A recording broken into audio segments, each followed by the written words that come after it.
this Carron Phillips, the Deadspin writer, that went after what we now know to be a 5-year-old little boy.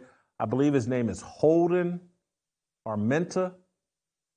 His grandfather is actually a Native American.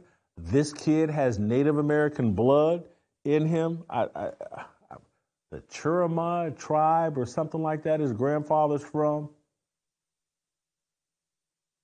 This Carron Phillips slandered this kid, smeared this kid, and other people jumped on board. I'm not picking on people. I'm just calling it out and just trying to explain to you about this corporate media deal and how bandwagon and how dishonest and how just irresponsible, how unfair it is. But I want to play it. Here's Dan Le Batard, I think it's SOT number 4, talking about this Chiefs kid.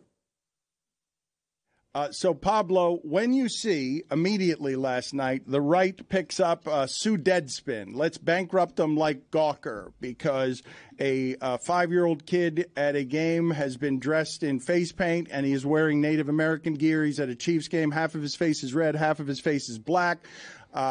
He should be punished because he's wearing blackface and you're only seeing half of his face. And then you see, no, there's also red face. And the right has picked this up and said, sue Deadspin, bankrupt Deadspin. And I can't help but laugh at the center of this. I can't help but laugh somehow at the idea of they want him sued for one racism while the kid is still in full racist garb. The only part of him that's not intentionally kind of racist is the black part. The rest is team colors, and he's going for just being a fan. But the racism is already in there, just not the kind that the right is picking up and flogging Deadspin with over a 5-year-old kid. Like, the stupidity of this is remarkable. 5-year-old kid whose grandfather's Native American. He's really being racist. There's video of the kid doing the chop. Chiefs players, black players, see him doing this. Dan, what are you doing? You're being offended for black people or for Native American. It's all a gimmick. It's a 5-year-old kid. Leave the kid alone. Deadspin and their history of unfairly smearing people and destroying, and Dan knows. Again, I mean, when I bring this part up, it'll sound personal because this wasn't a part of my original thought, but just listening to him talk, I was sitting there like, Dan knows that, like, when Tommy Craggs was running Deadspin, they took that little dude, Greg Howard, that was writing all those smear pieces on me, and Tommy Craggs and I think Tim Marchman, I think, went into a story that Greg Howard wrote. Greg Howard was a black dude, and went into his story and rewrote it and had Greg Howard write that, yeah, Jason Whitlock's basically calling RG3 a nigger. This was in a Deadspin story. And Greg Howard copped to me in writing emails that at that time I was friends with Le Batard, and I showed him this, like, I can't believe this. He copped to me in writing that Tommy Craggs and Tim Marchman wrote that, injected it into Greg Howard's story. But Deadspin, those guys, they have no history of racism. I mean, just stop it.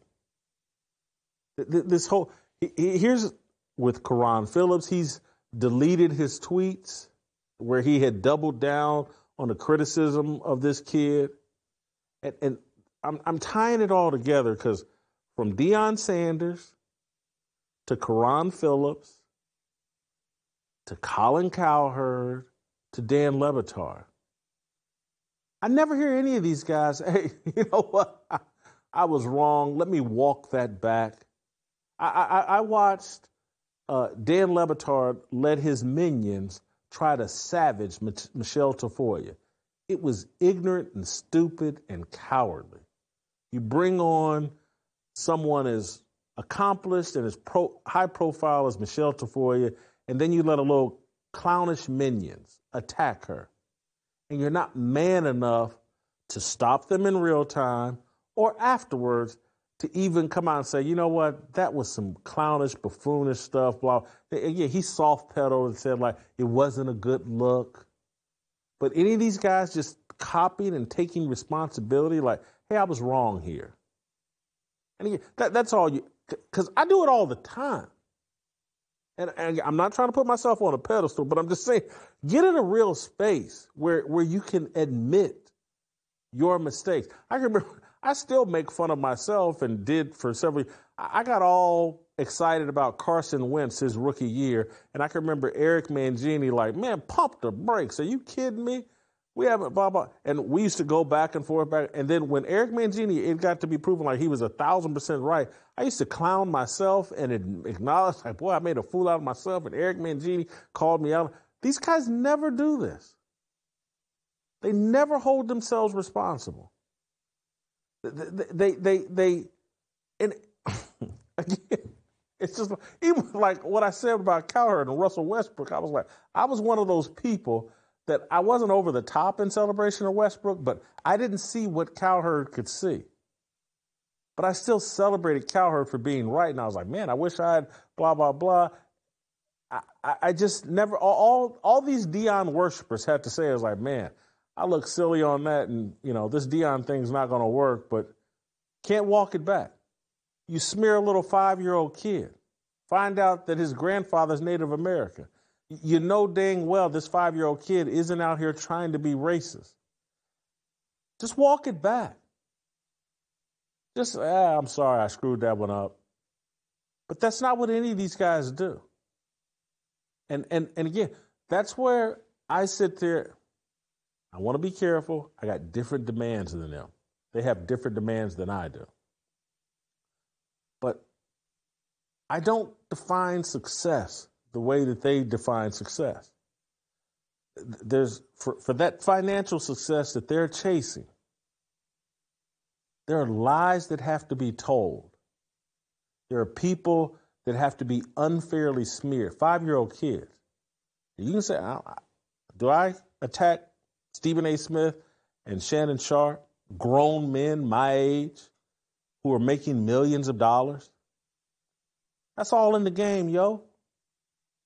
5-year-old kid? Help us grow the Fearless Army. Pound that like button, subscribe to the channel, and share this video with all of your fearless friends.